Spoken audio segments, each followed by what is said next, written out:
Let's go. Nasa yung dalawa. Okay, let's go.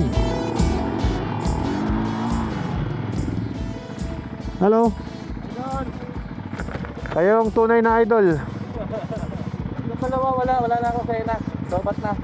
Try natin. Dito yata eh. Lagpas ko ng konti para sure lang. Mag-i-reroute to eh.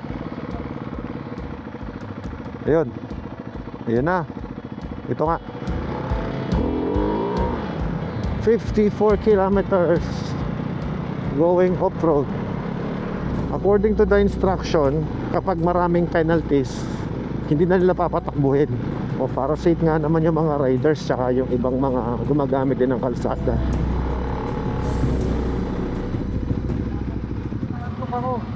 Yung inaantok. Kakain tayo. Okay. Pre, may kasama kayo? Bukas, ang mangyayari, pinaka minimum stopover natin will be 15 minutes lang. Maximum na yun.